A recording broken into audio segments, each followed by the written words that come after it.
Welcome to Superior Officer Academy.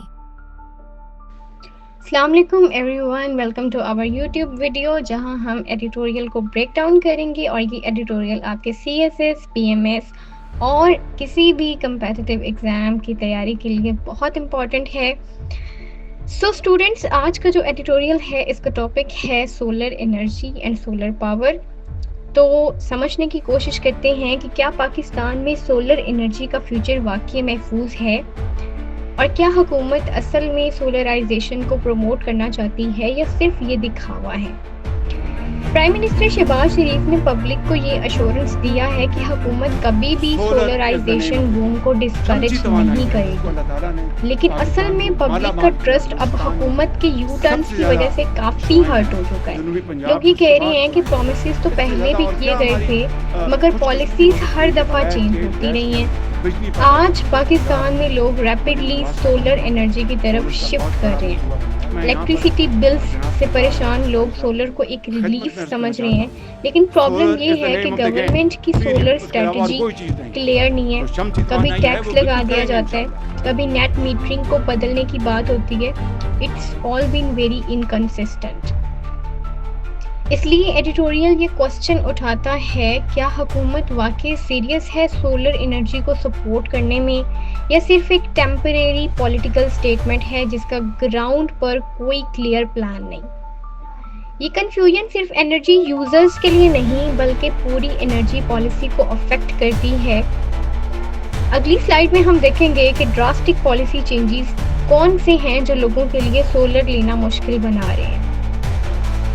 Students, अब बात करते हैं उन कंफ्यूजिंग पॉलिसी शिफ्ट्स की जो लोगों को सोलर की तरफ जाने से डीमोटिवेट कर रहे हैं। सबसे पहला स्टेप जो हुकूमत ने लिया वो था बाय बैक रेट का ड्रास्टिक कट। पहले जो 27 रुपीज़ पर यूनिट दिया जाता था उसे डायरेक्टली RS10 पर यूनिट कर दिया गया, यानी सोलर पैनल से बिजली प्रोड्यूस करके जो पैसा मिलता था उसमें ह्यूज लॉस। फिर आई बात नेट मीटरिंग को ख़त्म करके नेट बिलिंग इंट्रोड्यूस करने की, यानी जो बिजली आप ग्रिड में डाल रहे हो उसे सस्ते प्राइस पर ख़रीदा जाए और जब आप ग्रिड से लें तो महंगे प्राइस पर मिले। ये मॉडल कंज्यूमर के लिए क्लियरली अनफेयर है। इसके अलावा हाउस होल्ड सोलर सिस्टम्स के साइज पर भी लिमिट्स लगा दी गई जो कि लोगों की एनर्जी नीड्स और इन्वेस्टमेंट पोटेंशियल को रिस्ट्रिक्ट करता है। अब इन सब पॉलिसीज़ के अगेंस्ट पब्लिक का रिएक्शन बहुत स्ट्रॉन्ग था, इतना स्ट्रॉन्ग कि गवर्नमेंट को इम्प्लीमेंटेशन पॉज करनी पड़ी। वाज़ेह था कि अवाम इस डिसीजन से बिल्कुल मुतमिन नहीं है और जब बजट 2025-2026 आया तो उसमें हुकूमत ने सोलर पैनल्स पर 18% टैक्स प्रपोज किया, लेकिन फिर दोबारा बैकलैश के बाद उसे रिड्यूस करके 10% कर दिया गया। ये जो फ्लिप फ्लॉप्स हैं ये क्लियरली शो करते हैं कि पॉलिसी मेकर्स के पास एक क्लियर डायरेक्शन नहीं है।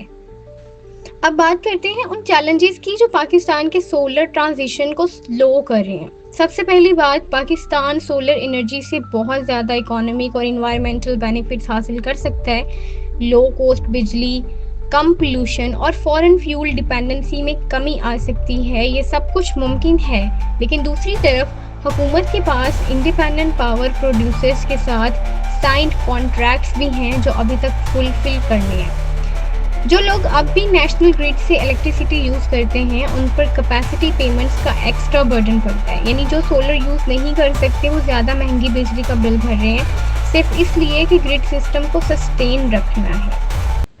इसलिए पॉलिसी बनाते वक्त ये इंश्योर करना ज़रूरी है कि सोलर यूज़र्स और नॉन सोलर यूज़र्स के दरमियान फेयरनेस हो ताकि किसी एक ग्रुप को नुकसान ना हो।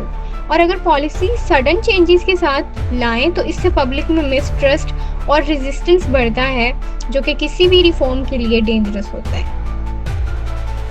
स्टूडेंट्स, जब हुकूमत सोलर पॉलिसी के बारे में स्वीपिंग प्रॉमिसेस करती है तो अवाम इन प्रॉमिसेस को सीरियसली नहीं लेती। प्राइम मिनिस्टर शहबाज शरीफ के रीसेंट स्टेटमेंट को भी लोगों ने अनरिलायबल समझा क्योंकि पास्ट में बार बार यू टर्न्स लिए गए।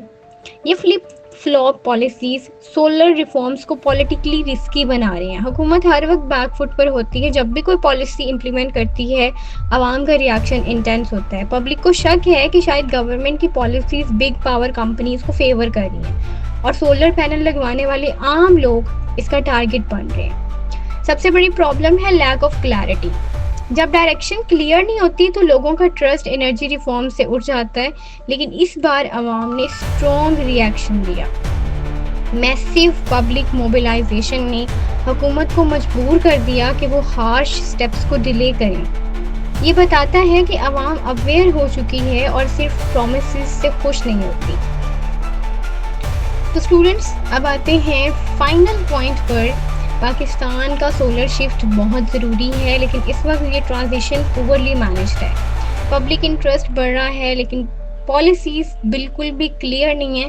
हुकूमत को चाहिए कि वो सोलर इंसेंटिव्स और पावर सेक्टर ऑब्लिगेशंस के दरमियान बैलेंस बनाएं। ना सिर्फ सोलर यूज़र्स को डिस्करेज करें और ना ही ग्रिड सिस्टम को कोलैप्स होने दें। आने वाली पॉलिसी को क्लियर, फेयर और फ्यूचर फोकस्ड होना चाहिए ताकि आवाम का ट्रस्ट बने और सस्टेनेबल एनर्जी का फ्यूचर सिक्योर हो। स्टूडेंट्स, ये टॉपिक सीएसएस और पीएमएस एग्जाम्स के लिए बहुत रेलिवेंट है। आप इसे कवर कर सकते हैं इन की एरियाज में, for example energy crisis in Pakistan, renewable energy policies, governance and budget policies. यानी अगर आप ऐसे करंट अफेयर्स या पाकिस्तान अफेयर्स की तैयारी कर रहे हैं तो ये एडिटोरियल आपके लिए बहुत वैल्यूएबल साबित हो सकता है। इस तरह के मज़ीद एडिटोरियल्स का ब्रेकडाउन सुनने के लिए हमारी प्लेलिस्ट को विजिट करें। मिलते हैं अगली वीडियो में, तब तक के लिए अल्लाह हाफिज़।